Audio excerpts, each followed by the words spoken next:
Express news செய்திகளுக்கு உங்களை வரவேற்பது கோபாலகிருஷ்ணன் மற்றும் நான் கிறிஸ்டபர். செய்திகளை நேரடியாக பார்க்கலாம். விருதுநகர் அருகே அரசு பேருந்தில் பயணம் செய்தவர் மீது துப்பாக்கிச் சூடு. கோவில்பட்டியை சேர்ந்த கருப்பசாமியை சுட்டுக் கொன்றுவிட்டு மர்ம நபர்கள் தப்பி ஓட்டம். கைரேகை நிபுணர்களின் உதவியுடன் போலீசார் விசாரணை. மின்விரோதம் காரணமாக கருப்பசாமி கொலை செய்யப்பட்டிருக்கலாம் என போலீசார் தகவல். பாஜக மூத்த தலைவர்கள் அமித்ஷா, அருண்ஜேட்லி சென்னை வந்தனர். சென்னை அப்போலோ மருத்துவமனையில் நேரில் சென்று முதலமைச்சரின் உடல்நலம் குறித்து விசாரிக்கின்றனர். முதலமைச்சருக்கு அளிக்கப்படும் சிகிச்சை குறித்து மருத்துவரிடம் கேட்டறிந்தனர். தமிழக முதலமைச்சர் பூரண குணமடைய வேண்டி பிரார்த்தனை. சென்னையில் தமிழக மீன்வளத்துறை அமைச்சர் ஜெயக்குமார் தலைமையில் பால்குடம் எடுத்த ஊர்வலம். அதிமுக தொண்டர்கள் 5000க்கும் மேற்பட்டவர்கள் பங்கேற்பு. முதலமைச்சரின் உடல்நிலை குறித்து சமூக வலைதளங்களில் அவதூறு பரப்பியவர்கள் மேலும் 9 வழக்குகளை பதிவு செய்த மத்திய குற்றப்பிரிவு போலீசார். அவதூறு பரப்பியது தொடர்பாக ஏற்கனவே 43 வழக்குகள் பதிவு. அரசியல் சட்டத்தின் பரிணாமங்கள் அனைத்தையும் முழுமையாக பரிசீலித்தாரா தமிழக ஆளுநர்?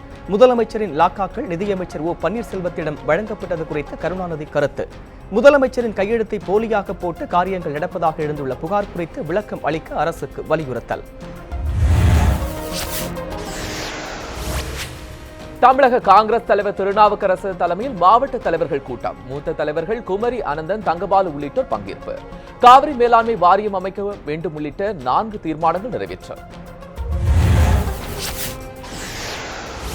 காவிரி ஆற்றிலிருந்து தமிழகத்திற்கு திறக்கப்படும் நீரின் அளவு குறைப்பு. கபினி அணையிலிருந்து திறக்கப்பட்டு வந்த 2500 கன அடி நீரை நிறுத்தியது கர்நாடக அரசு. கேஆர்எஸ் அணையிலிருந்து 4000 கன அடி நீர் மட்டும் தமிழகத்திற்கு திறப்பு. கர்நாடக அரசின் நடவடிக்கையால் தமிழக விவசாயிகள் அதிர்ச்சி. காவிரி விவகாரத்தில் தமிழகத்தின் உண்மை நிலையை உச்சநீதிமன்றத்தில் தெரிவிக்க வேண்டும். காவிரி தொழில்நுட்ப குழுவிற்கு தமாக தலைவர் ஜி கே வாசன் கோரிக்கை. விவசாயிகள் தெரிவித்த கருத்துக்களை உச்சநீதிமன்றத்தில் நடுநிலையாக சமர்ப்பிக்குமாறு கோரிக்கை. உச்சநீதிமன்றம் தமிழகத்திற்கு நியாயம் வழங்கி விவசாயிகள் நலனை காக்க வேண்டும் என்றும் வலியுறுத்தல். சென்னை அயனாவரம் நகைக்கடை கொள்ளை வழக்கு. கைது செய்யப்பட்ட 2 பேர் நாளை நீதிமன்றத்தில் ஆஜர். இருவரையும் ராஜஸ்தானிலிருந்து சென்னை கொண்டு வர போலீசார் திட்டம். கொள்ளை சம்பவத்தில் 3 பேரை தேடும் பணிகள் தீவிரம். நெல்லை அருகே தோட்டத்திற்குள் புகுந்த கரடி. மரத்தின் மீது அமர்ந்துள்ள கரடியை விரட்ட வனத்துறையினர் தீவிரம்.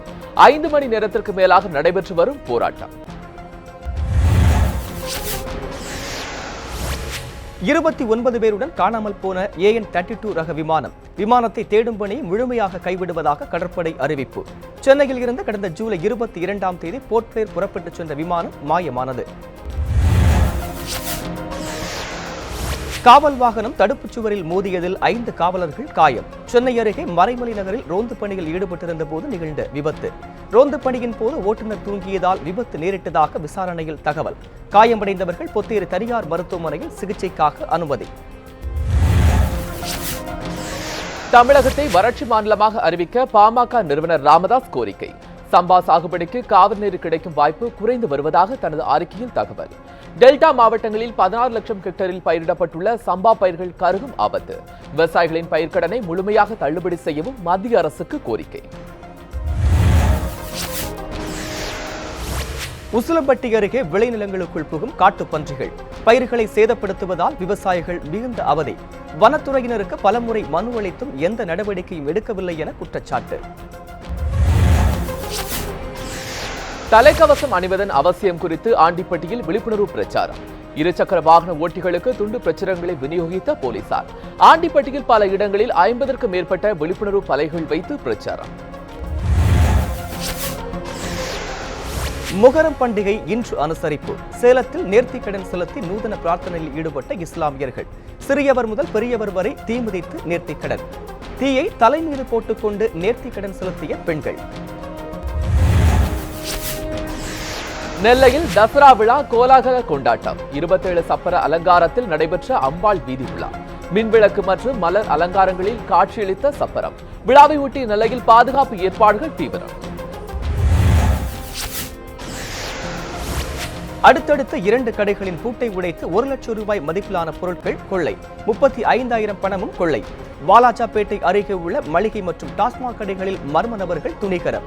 கைரேகை நிபுணர்களின் உதவியுடன் தடவியல் அதிகாரிகள் ஆய்வு, காவல்துறையினர் விசாரணை. ஆற்காடு அருகே இந்து முன்னணி நிர்வாகி வீட்டின் முன்பு பெட்ரோல் பொட்டலங்கள் வீச்சு. பெட்ரோல் பொட்டலங்களை பறிமுதல் செய்து போலீசார் விசாரணை. பெட்ரோல் பொட்டலங்களை வீசி கொளுத்த முயன்ற மர்ம நபர்கள். முதலமைச்சர் பூரண குணமடைய வேண்டி புதுக்கோட்டையில் பாத யாத்திரை. 20 கிலோமீட்டர் பாத யாத்திரை சென்று வழிபாடு. பாத யாத்திரையில் சட்டமன்ற உறுப்பினர் மற்றும் 1000க்கும் மேற்பட்டவர்கள் பங்கேற்பு. மானாமதுரை அருகே 120 ஆண்டு கால மரம் நகர்த்தி வைப்பு. 4 வழி சாலை விரிவாக்க பணிக்காக அதிகாரிகள் நடவடிக்கை. ராட்சச இயந்திரங்கள் மூலம் வேருடன் பெயர்க்கப்பட்டு வேறு இடத்தில் நடப்பட்ட மரம். திருப்பூரில் கணவன் வீட்டு முன்பு தர்ணா போராட்டத்தில் ஈடுபட்ட காதல் மனைவி. வரதட்சணை கேட்பதாகவும் வேறொரு திருமணத்திற்கு ஏற்பாடு செய்வதாகவும் புகார். பிரகாஷ் தன்னுடன் சேர்ந்து வாழவில்லை எனில் தற்கொலை செய்யப் போவதாக பிரியா அறிவிப்பு.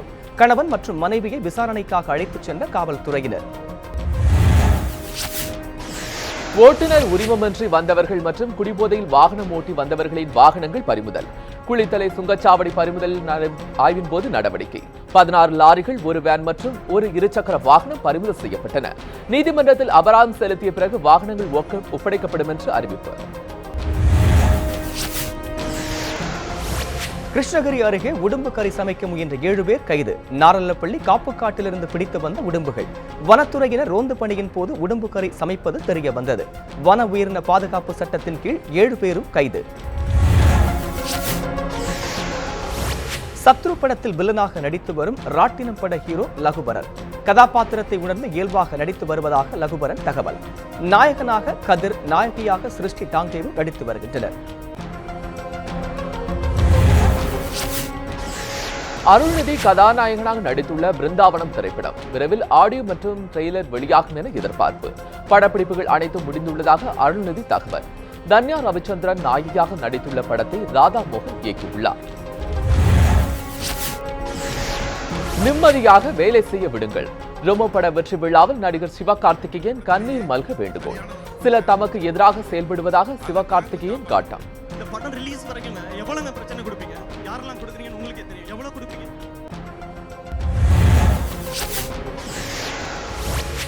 முதலாக பாடகர் அவதாரம் எடுத்துள்ள நடிகர் அரவிந்த்சாமி. ஜெயம் ரவி நடிக்கும் போகன் படத்தில் இடம்பெறும் ஒரு பாடலை பாடியுள்ளார். பாடகர் அவதாரம் அரவிந்த்சாமிக்கு செட் ஆகுமா என்ற குழப்பத்தில் ரசிகர்கள். பாதி பாடல் பாடி முடித்துள்ள நிலையில் இந்த வாரத்தில் முழு பாடலும் முடிக்கப்படும் என தகவல். தனி ஒருவன் தெலுங்கு ரீமேக் மற்றும் போகன் படத்தில் நடித்து வருகிறார் அரவிந்த்சாமி.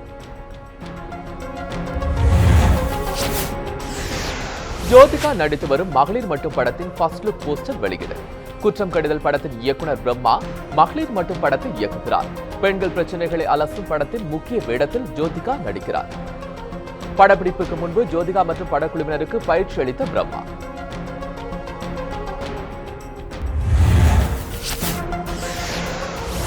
சிவநாகம் டப்பிங் படத்தின் மூலம் தமிழுக்கு மீண்டும் வந்துள்ள நடிகை திவ்யா ஸ்பந்தனா. கோடி ராமகிருஷ்ணா இயக்கத்தில் மிகுந்த பொருட்செலவில் கிராபிக்ஸ் காட்சிகளுடன் உருவாகியுள்ள படம். வரும் 14ஆம் தேதி தமிழகம் எங்கும் சிவநாகம் படம் வெளியாக உள்ளது. 2012ஆம் ஆண்டில் நடந்த லண்டன் ஒலிம்பிக் போட்டிகள். ரஷ்ய ஹேமர் த்ரோ வீராங்கனை தயானா லென்ஸ்கியோ ஊக்கமருந்து பயன்படுத்தியதாக குற்றச்சாட்டு. தயானாவின் தங்கப்பதக்கம் பறிக்கப்படுவதாகவும் அறிவிப்பு. ஊக்கமருந்து பயன்படுத்தியது மறு ஆய்வில் கண்டுபிடிக்கப்பட்டதாக சர்வதேச ஒலிம்பிக் கமிட்டி தகவல். இத்துடன் எக்ஸ்பிரஸ் செய்திகள் நிறைவடைந்தன.